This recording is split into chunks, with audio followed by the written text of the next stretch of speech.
pada abad 8 kita mampu membuat alat musik. Ini orang membajak sawah.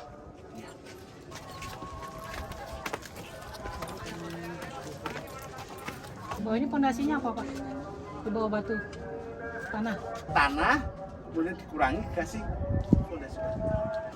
Nah, ini bangunan ini yang namanya stupa. Ini makhluk hidup yang namanya kinara-kinari. Mereka hidup di surga. Patung Buddha namanya Dhyani Buddha Aksobhya dengan pustakaan bumi sifat samudra.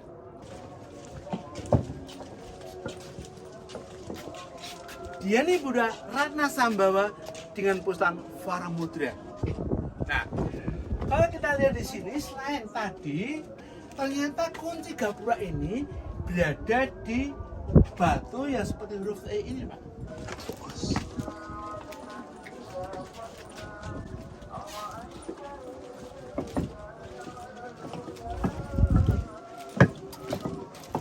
Jadi pegunungan mana itu dulu berasal di dasar laut.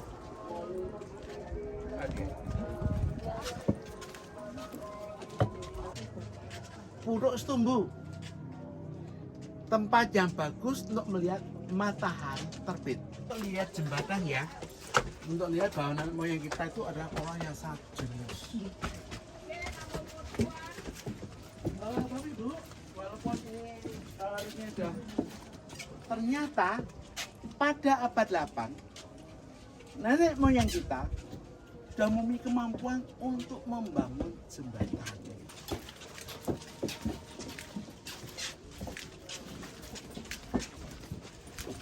Sehingga dengan rif ini kita tahu bahwa pada abad 8 kita sudah ada ilmu astronomi, ilmu perbintangan. Dan itu sangat bermanfaat sekali untuk menentukan saat tepat menanam padi, jagung, menebang pohon yang kayaknya untuk buat rumah. Jadi orang dulu, orang Jawa itu apa-apa dihitung. Iya, benar.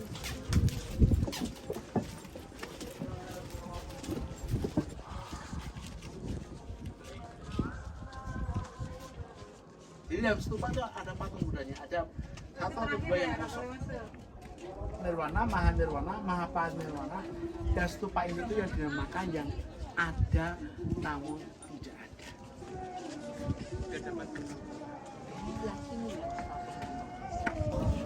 Dari mana kalian? Pak yang terbuka kasih tanda panglima. Ibu mulai terus membuat berantakan, pecah-pecah.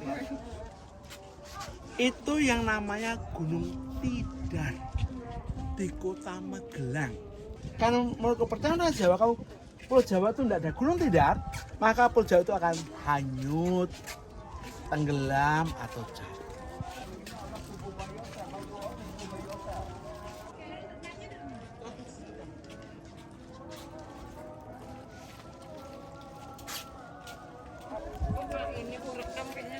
Nanti foto, geser sebelah kiri deh.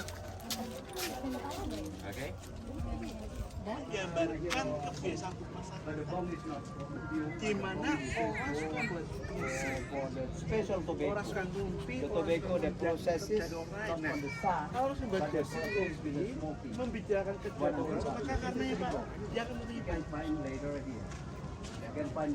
A suka mendengarkan dari si B pada si C, dia waktu si sadar mengatakan apa di kata A tentang dari si B pada si B ada jadi orang sumbat gosip, orang selalu akhirnya akan memilih. We can understand all the story here by this inscription. We can see the inscription here.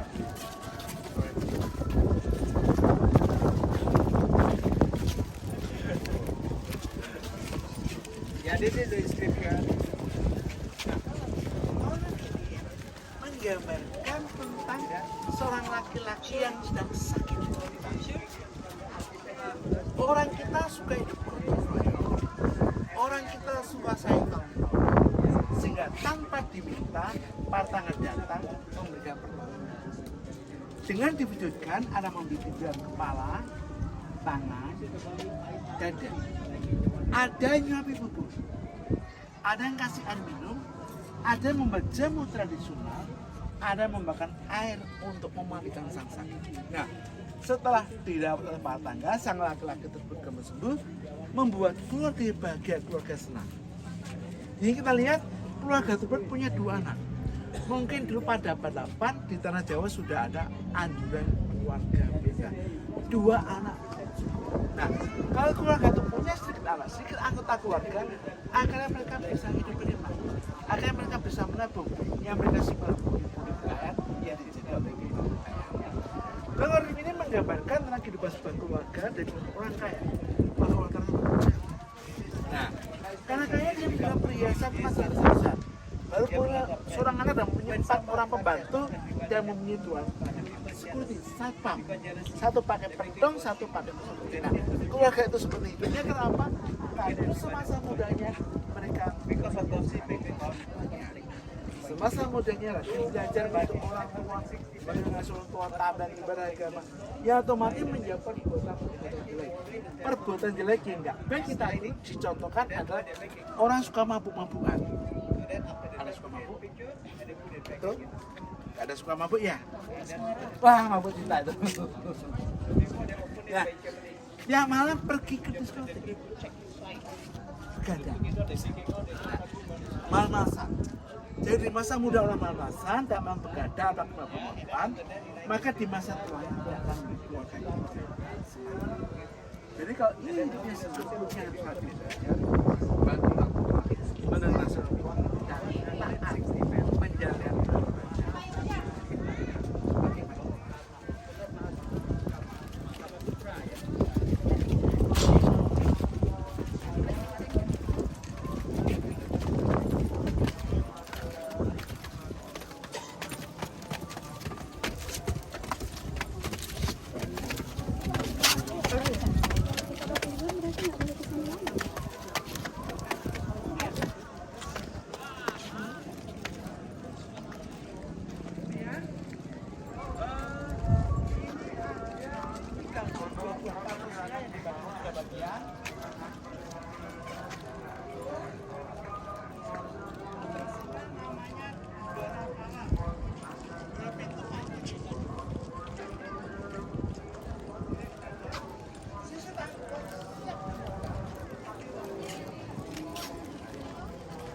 Penjaga harus itu harus tersenyum ramah, tapi jangan dia tidak meninggalkan kewaspadaan. Kemudian ini patungnya belum jadi, ya. Namanya Cirongkrong. Urusnya nggak ada batang atau putus nih. Batu apa ini? Andesit. Batu hasil aktivitas gunung berapi.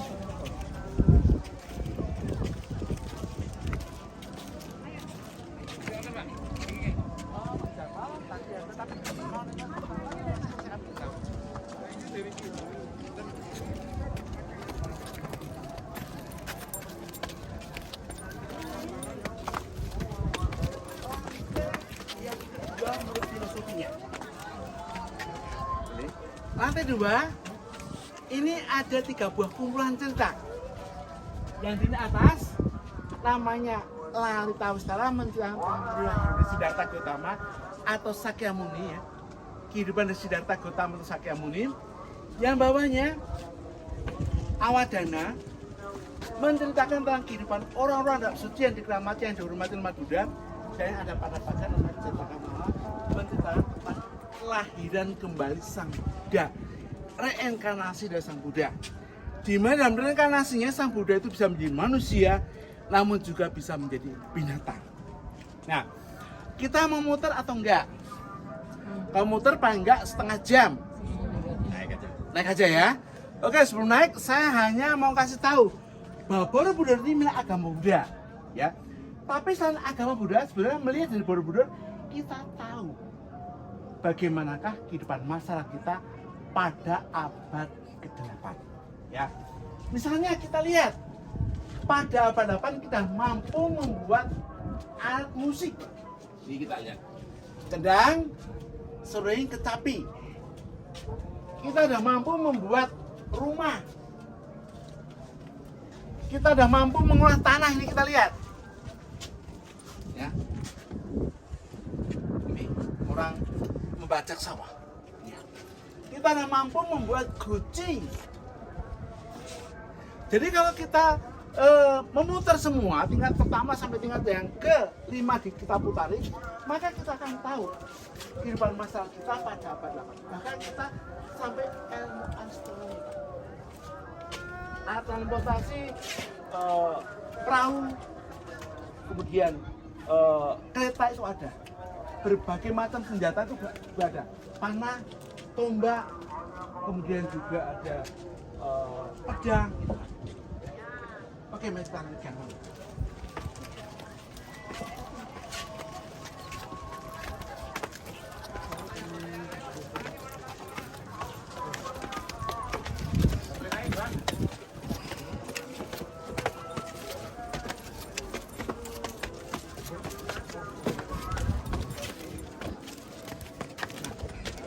Kalau kita lihat ke bawah, ya, kita akan tahu teknik mereka menyambung batuan.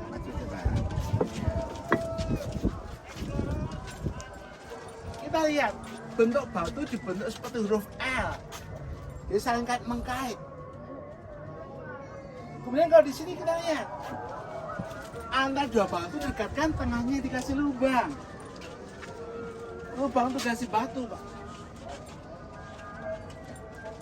Sehingga dengan demikian benar-benar bisa tahan dengan teknik tadi.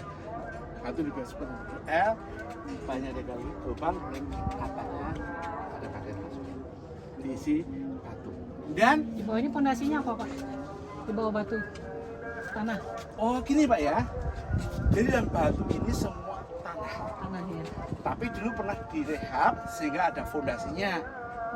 Kan di tahun 1973 sampai tahun 1983 kan pernah dibuka yang kedua, ini semua diturunkan. Oh. Batu tingkat 2 sampai tingkat 5 diturunkan. Nah, supaya kita bisa mengembalikan lagi, maka semua relief ini digambar-gambar. Kemudian di batunya dikasih nomor seperti ini, Pak. Iya, bisa diukur kan ya? Iya, dikasih nomor. Oh, oke. Kemudian dimasukkan ke dalam data komputer. Batunya nomornya dimasukkan ke dalam data komputer ya. Kemudian batunya dibawa ke ruang perawatan untuk disemprot zat kimia, dikeringkan, dibersihkan. Selama pekerjaan berlangsung, dibawahnya dikasih fondasi baru. Tanah, ditiba tanah atau pondasi berbeda? Tanah, kemudian dikurangi dikasih fondasi baru. Lapiskan dalam air, saluran air, sehingga saluran air yang mula-mula seperti itu, yang bawahnya itu seperti ini ya, seperti itu. Yang namanya jala duara sekarang udah nggak berfungsi, Pak. Itu nggak berfungsi karena air hujan masuklah batu, dan batu sudah ada saluran air. Kalau akan difungsikan, batu yang bawahnya akan rusak tak terus. Oke, kita lihat sana.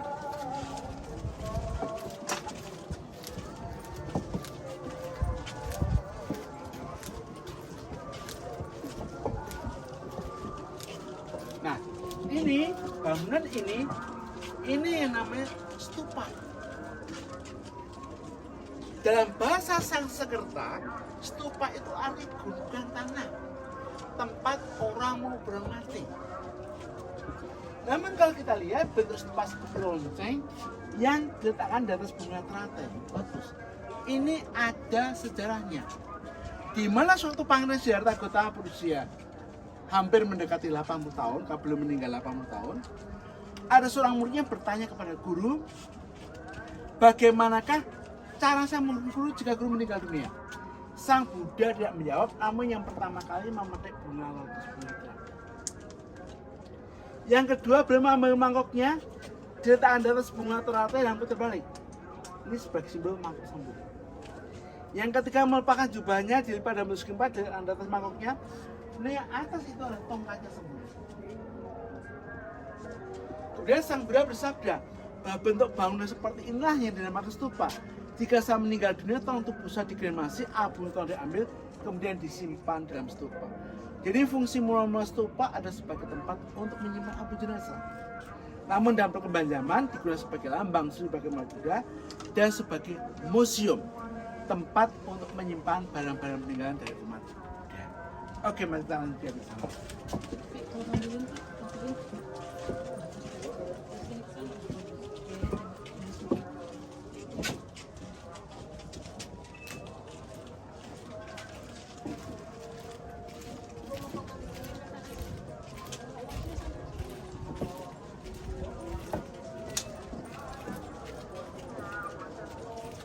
Bapak Ibu, di sini ada makhluk hidup yang aneh bagi kita. Ya, makhluk hidup di mana tubuh bagian bawah berbentuk burung. Ini kita lihat, burung punya kaki burung, punya sayap, punya ekor, namun atasnya manusia. Ini kita lihat. Ini makhluk hidup yang namanya kinara-kinari. Mereka hidup di surga. Nah, apakah sama seperti malaikat? Dalam agama lain, kami nggak bisa menentukan. Karena apa? Karena dalam ajaran agama Buddha Mahayana Tantrayana, Siddhartha Gautama pernah berinkarnasi menjadi kinara-kinari. Jadi kalau misalnya, apakah sama malaikat? Saya nggak bisa menjawab. Oke. Nah, Borobudur itu ada 504 patung Buddha yang hanya ada 6. Kita lihat di timur. Semua sama. Patung Buddha nama Dhyani Buddha Aksobhya dengan pustakan bumi sepan samudra. Sang Buddha memanggil dewa bumi untuk menjadi saksi. Kemudian di selatan kita lihat, ini berbeda. Ya, ke sana yuk, mari kita lihat. Rupi.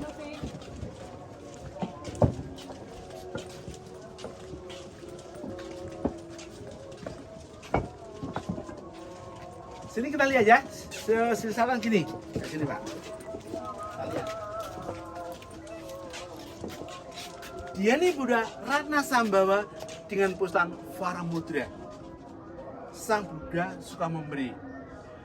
Kemudian nanti di sebelah kita lihat gini, pustakannya Dhyani Buddha Amitabha dengan pustakan Dhyana Mudra. Sang Buddha sedang semedi atau meditasi. Kemudian di utara nama Dhyani Buddha Amoghasiddha dan pernah Abhay Mudra. Sang Buddha menolak bencana. Dan di tingkat 5, yang timur, si barat, si utara, si selatan, itu sama. Patung Buddhanya nama Dhyani Buddha Warocana dengan pernah Vitarka Mudra. Sang Buddha sedang mengajar. Kemudian tingkat 7, 8, 9, namanya Dhyani Buddha Vajrasattva dan Dharma Cakra Mudra. Sang Buddha memutar roda. Oke.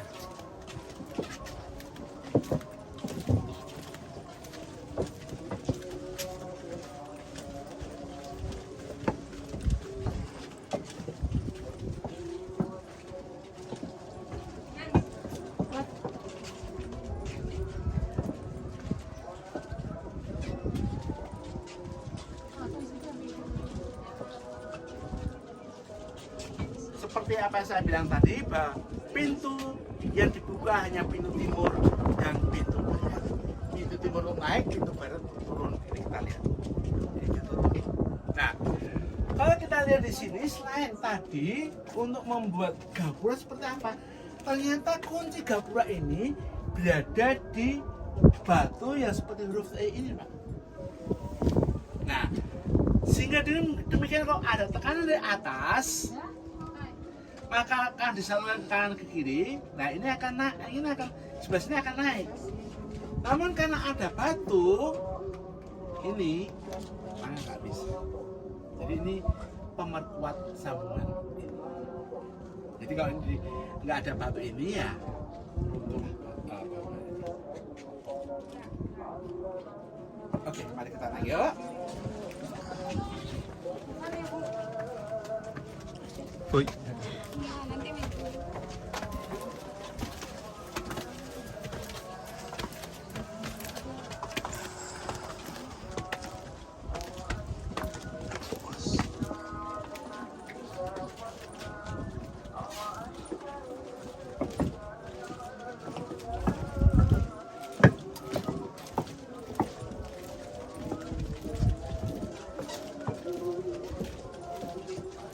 Bapak Ibu, kita lihat itu pegunungan Menoreh. yang terkenal dalam cerita silat api di Bukit Menoreh karena singgih Haryo Pintorojo. Nah, namun kalau kita lihat pegunungan Menoreh itu seperti orang tidur, terlentang merpata di samping ya. Ini di atas pohon bodi ada tebing putih, lihat tebing putih enggak? Puncaknya Ketabangan Alas Mata. Ke kiri rambutnya panjang dari garis puncak alis mata itu naik, turun di hidungnya, datar, turun ke mulut, turun lagi ke di leher, dada, perutnya besar, sanak kakinya. Konon cerita itu merupakan penjelmaan dari Gunadarma. Gunadarma itu siapa? Gunadarma adalah sang desainer, sang perancang dari Candi Borobudur. Menurut legenda. Tapi kalau menurut data geologis itu enggak. Karena itu terjadi akibat tumbukan dua lempengan Australia dan Asia membuat dasar laut itu naik. Jadi pegunungan mana itu dulu berasal di dasar laut. Nah, ini bisa dibuktikan bahwa di sana ditemukan banyak sekali cangkang-cangkang kerang itu, Pak, di sana. Ya. Kemudian kalau kita lihat ada bangunan yang banyak pilarnya, itu bangunan Hotel Aman Jiwo. Aman, tentram, nyaman, damai waktu di sana. Tapi bagi saya mumet waktu pulangnya. Waktu suruh bayar. Larang. Karena satu malam tuh 1.000 US. Iya. Kalau 1.000 rupiah nggak apa-apa, 1.000 US dollar tuh yang mumet. Oke, silakan kamu ambil foto-foto dulu sebelah sini, monggo. Ambil foto dulu sebelah sana. Karena kita hanya sejalan, kita nggak akan lewat jalur yang sama. Oke. Sendirian? Satu.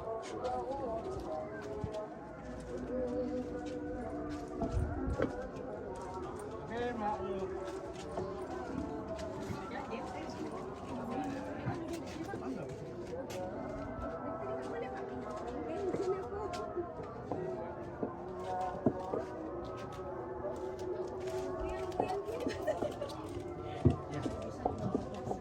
Ini karena bawahnya itu kan satu lagi ada sehingga waktu mengembalikan bapak ada yang Tapi beberapa.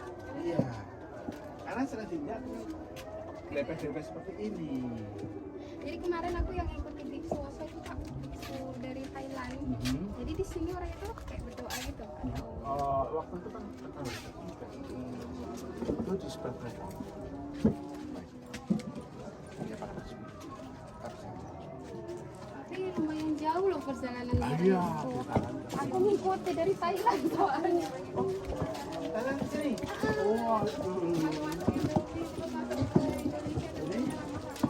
jadi mbaknya yang bagian kos dan papan. Awal-awal nengok kayaknya. Iya. Kakinya sampai ini. Saya pikir pembawa perbekalan kalau mereka tuh kehausan, umpamanya mau makan, adik-adik gitu. Enggak. Bapak Ibu ya, kita lihat dari sisi barat, kita lihat patung yang berbeda. Ini Buddha Amitabha dan pesan Dana Mudra. Sang Buddha sedang semeditasi. Bagaimana kita lanjutkan? Nah, ini lembaran-lembaran timah hitam atau di bawah juga ada. Itu diletakkan pada pembukaan yang kedua, di mana fungsinya untuk menahan air hujan supaya tidak masuk dalam tanah dan untuk meratakan kebutuhan.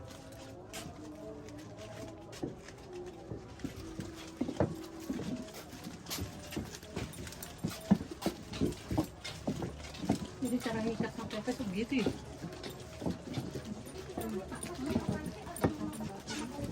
Pas. Kalau nanti dari sana itu Borobudur bisa kelihatan 4 titik ya, maksudnya titik badannya kelihatan, barat laut kelihatan, timur laut kelihatan, atas kelihatan, tapi dari sana. Nah, Kemudian kalau di sini kita lihat ada bangunan tuh putih memanjang, ya. Nah, itu putih memanjang dari bukit itu. Itu bangunan yang namanya apa? Puruk Setumbu. Tempat yang bagus untuk melihat matahari terbit. Puruk Setumbu. Kemudian ada warna putih lagi di atas pohon apa itu, palem atau nau itu ya. Itu bangunan gereja ayam. Bangunan gereja seperti ayam. Yang di film Ada Apa Dengan Cinta? Iya. Iya kan? Gitu. Dulu untuk agama orang Nasrani, tapi sekarang untuk umum. Jadi bukan orang Nasrani pun boleh datang sana, boleh sembahyang di sana. Kemudian kalau itu hotel pelataran. Ya. Menginap di sana lebih murah daripada Aman Jiwa. Oke, mari kita lanjutkan, kita naik.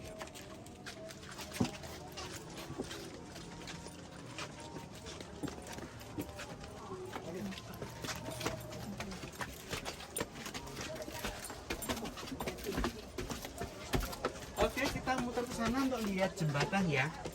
Untuk lihat bahwa nenek moyang kita itu adalah orang yang sangat jenius.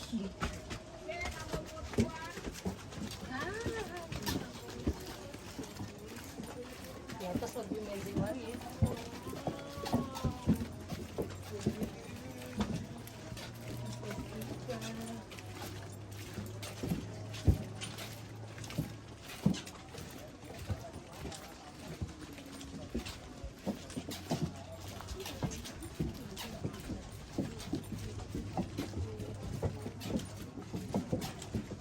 Bapak Ibu, walaupun ini udah banyak yang hilang ya, jelas. Tapi kita bisa lihat bahwa ternyata pada abad 8 nenek moyang kita sudah memiliki kemampuan untuk membangun jembatan. Ini sungainya ini. Sehingga dengan demikian kita nggak kalah dengan bangsa-bangsa lain pada waktu itu. Ada jembatan. Kemudian di sana kita akan lihat ada yang dua bulan, bintang, matahari.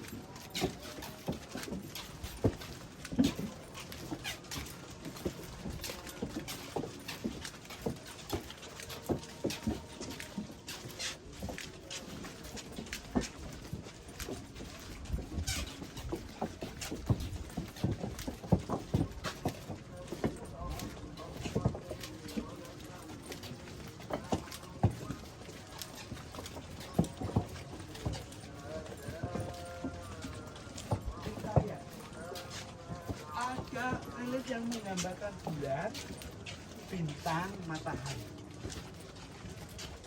Sehingga dengan relief ini kita tahu bahwa pada abad 8 di tanah jauh sudah ada ilmu astronomi, ilmu perbintangan. Yang sangat tepat untuk apa?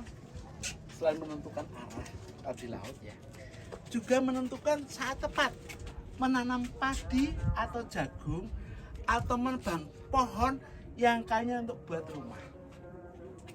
Jadi dulu orang menebang pohon itu nggak sembarang waktu, tapi harus dilihat dulu waktunya baik tepat atau enggak.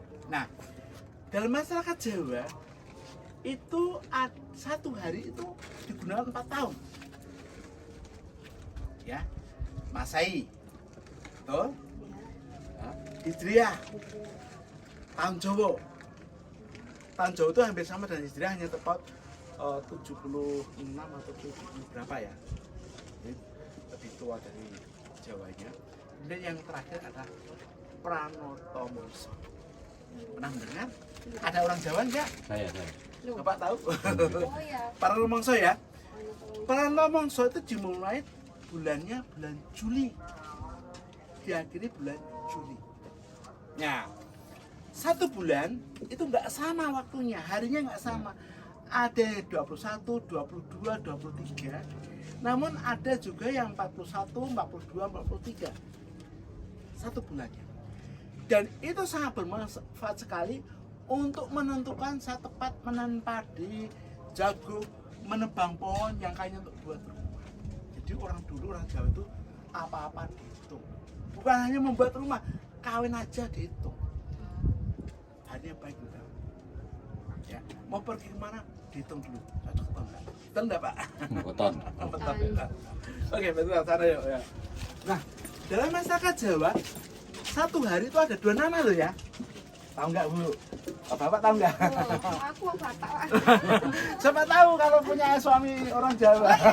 Saya tahu itu makanya tidak jaga suami. Nah, yang satu nasional, ya. Senin, Selasa, Rabu, Kamis, Jumat, Sabtu, Minggu. Tapi yang tahu Jawa itu hanya 5, ya. Pon, Wage, Kliwon, Legi, Pahing. Ya, sehingga hari pasarannya kalau orang Mundilan tuh sosok Kliwon, iya. Itu orang yang takut orang Jawa itu kalau keluar malam Jumat Kliwon sama sosok Kliwon, Pak. Yang paling hebat Sabtu Pahing. Iya. Itu ya. Nah, kalau ini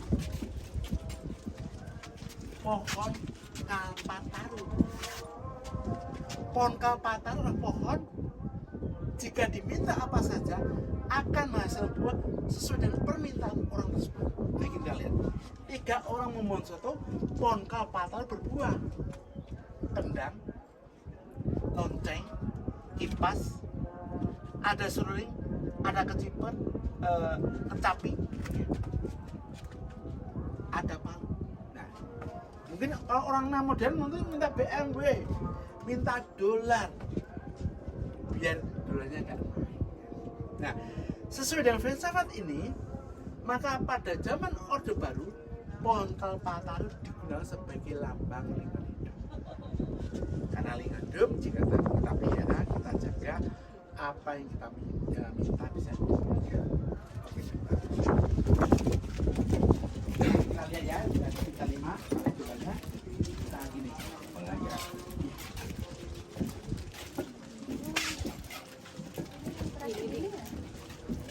Iya, kanan.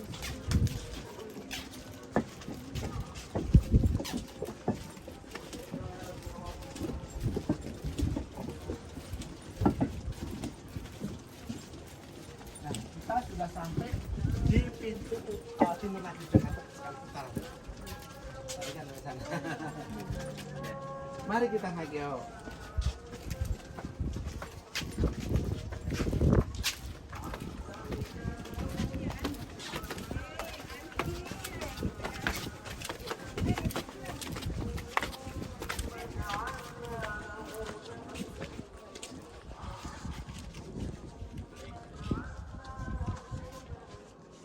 Ayo naik.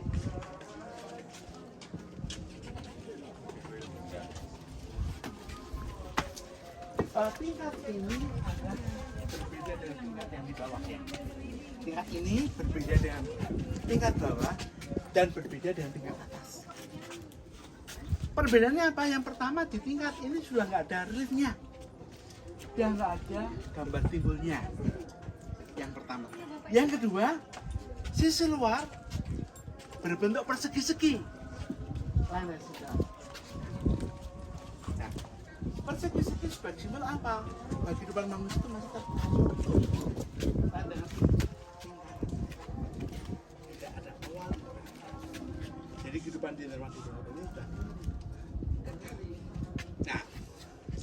Nah, di tingkat ini ada tingkatan nirwana, di mana di setiap patung Buddha berada dalam stupa. Ya, jadi dalam stupa itu ada patung Buddhanya, ada satu atau 2 yang kosong. Ya. Tapi semuanya harus ada patung Buddhanya aslinya. Nah, patung Buddhanya dimasukkan dalam stupa sebagai simbol kalau orang itu ingin masuk nirwana, orang itu terikat dengan ajaran agama Buddha. Stupanya berlubang 7 dan 8 sama 11 stupa, Pak. Tinggal 9 lain persegi. Nah, ketupat digoncangkan mudah sekali terbalik sebagai simbol kehidupan umat Buddha masih labil, mereka mudah goyah. Yang paling sudah mantap dan stupa induk lambang dan tingkat asli. Sudah nggak ada lubangnya. Kita nggak bisa lihat isi apa sebagai simbol bahwa nama sempurna orang itu nggak tahu. Orang nggak mengerti karena sempurna ada abstrak, sempurna ada relatif. Dan nirwana ada 4 tingkatan ya. nirwana, maha nirwana, nirwana, maha nirwana, maha parinirwana. Dan stupa ini itu yang dinamakan yang ada namun tidak ada, yang kosong tapi berisi, yang bisa dikatakan namun tidak bisa dikatakan. Mungkin saya bilang mungkin lah, benar atau salah, saya juga nggak tahu. Mungkin itu seperti Tuhan. Tuhan bisa dikatakan tidak ada kalau manusia membuktikan Tuhan dan panca indera kita. Ya. Tapi kita percaya Tuhan ada dan dengan karyanya, dengan Tuhan. Oke, mari kita naik yuk. Atau mau ambil foto dulu sebelah sana di sudut. Di sudut, mau ambil foto sebelah sana. Atau mau langsung naik? Naik aja. Langsung naik aja ya. Oke.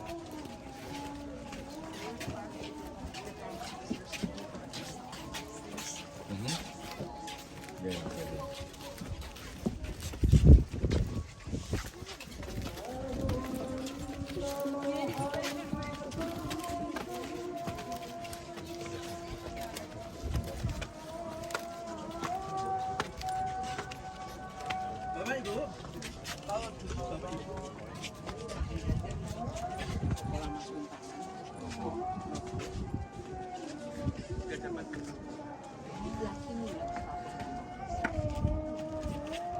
yang diberikan apa?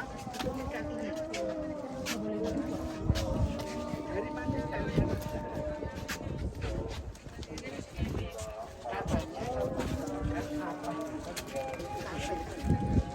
Namun sekarang kita nggak boleh melakukan itu karena apa? Karena ini kita lihat kasih memahami kerusakan. Dia panjat ya. Panjat. Terus ini juga kita lihat. Inilah. Sehingga pihak arkeologi melihat memperlukan kita memasukkan. Tidak boleh memasukkan. Tidak boleh memasukkan. Semuanya tidak boleh. Oke, meta sana. Nah, ini ada stupa yang terbuka. Waktu mana sampai sini? Ini batu baru ya, batu baru dikasih tanda Panglima. Kemudian itu ada stupa yang pernah dibom oleh teroris. 1, 2, 3. 1, 2, 3. Dibom oleh teroris membuat berantakan, pecah-pecah kita lihat di Bekasi. Di tingkat kita berdiri ada 3, 1, 2, 3. Tingkat 8 ada 2, tingkat 9 ada 4. Jadi semua ada 92 stupa. Kemudian kalau kita lihat di sana, ini Bapak Ibu pernah ke sana, ada gunung kecil.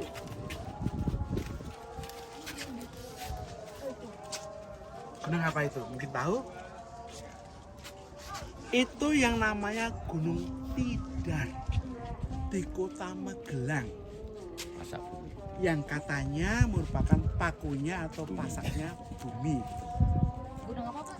Gunung Tidar. Karena menurut kepercayaan Jawa, kalau Pulau Jawa itu tidak ada gunung Tidar, maka Pulau Jawa itu akan hanyut, tenggelam atau jatuh. Nah, sesuai dengan filsafat itu, maka di sana dikasih akademi militer. Yang tujuannya adalah orang-orang yang dihasilkan dari akademi militer itu besok bisa menjadi penguat, pemersatu bangsa. Gunung Tidar. Oke, mari kita naik yuk.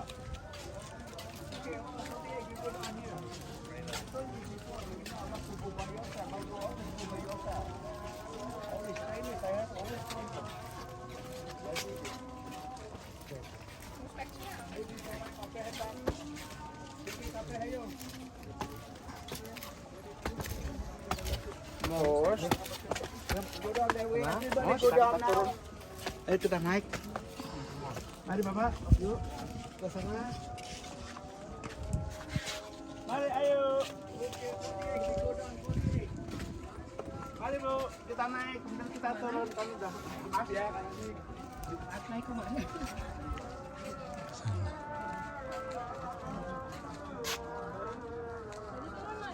Naik dulu, habis itu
foto. Geser sebelah kiri deh. Oke. Udah?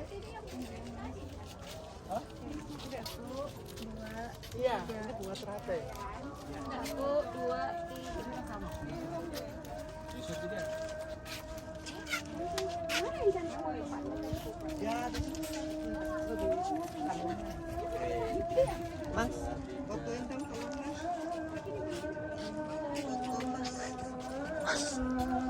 Yang mana ini kayaknya cantik. 1, 2, 3.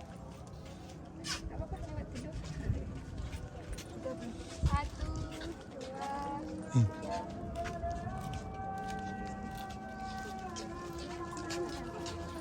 Oke, kita terus ke sana ya. Iya, iya.